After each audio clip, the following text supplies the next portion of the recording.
જી sir, આપ તો નાના બાળકોના દાંતના સ્પેશિયાલિસ્ટ છો, તો બાળક જન્મે છે તો વાલી ક્યારે તમારી પાસે આવી પહોંચે? એટલે સર, હું યુઝ્યુઅલી છે ને દરેકને એવું જ કહેતો હોઉં કે first birthday gift to your child should be first dental visit. બિલકુલ સર. એનું રીઝન એ છે કે યુઝ્યુઅલી 8 થી 12 મહિનાની આસપાસ દાંત આવવાની શરૂઆત થઈ જતી હોય છે.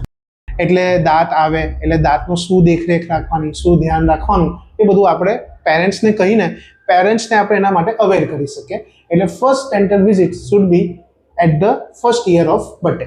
સર, 1 વર્ષ પછી આપની પાસે બાળકને પેડાની તપાસ કરાવી લેવી જોઈએ, એ વાત ચોક્કસ છે. પણ સર, ક્યાંક સાંભળવામાં આવ્યું છે કે જન્મતાની સાથે જ કે બાળકના પેડામાં એવો કઠણ પદાર્થ કે કંઈક દાંત કે એવું કંઈક હોઈ શકે છે, ખરું? હા સર, ઘણા બધા એવા રિપોર્ટેડ કેસીસ છે અને મેં બી ઘણા બધા કેસીસ એવા જોયેલા છે ને કરેલા છે કે જેમાં છોકરાના જન્મ સાથે જ દાંત આવતા હોય, જેને કહેવાય નેટલ ટીથ ઓર નિયોનેટલ ટીથ. એટલે એ જે દાંત હોય ને એ ફોર્મ ના હોય, એ જે આપણા દૂધના દાંત જેવા દાંત ના હોય, એ મસૂડા ઉપર આમ લટકતા હોય.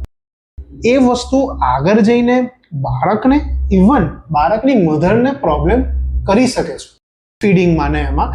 એના માટે ઇટ ઇઝ એડવાઇઝેબલ કે જો એ ટાઈપના દાંત દેખાય તો સૌથી પહેલા પીડિયાટ્રિક ડેન્ટિસ્ટનો કોન્ટેક્ટ કરવો. તો સર, આ તો બહુ મહત્વની જાણકારી થઈ આપણા માટે કે પેડામાં જન્મતાની સાથે દાંત કે જે પેડામાં ફિક્સ નથી, લટકતા છૂટા જેવા છે, ગમે ત્યારે એ પેટમાં પણ જઈ શકે છે. યસ, એ પેટમાં બી જઈ શકે છે, બાળકને એનાથી પ્રોબ્લેમ થઈ શકે છે અને ઘણો મોટો પ્રોબ્લેમ થઈ શકે. સર્જરી સુધી જાય? સર્જરી સુધી જઈ શકે ડેફિનેટલી, પણ prevention is always better than cure. એટલે એ આપણે એનું ક્યોર પ્રિવેન્શન જ જ્યારે આપણે કરી લઈએ તો પછી આપણે ક્યોરિંગ સુધી જવાની જરૂર ના પડે.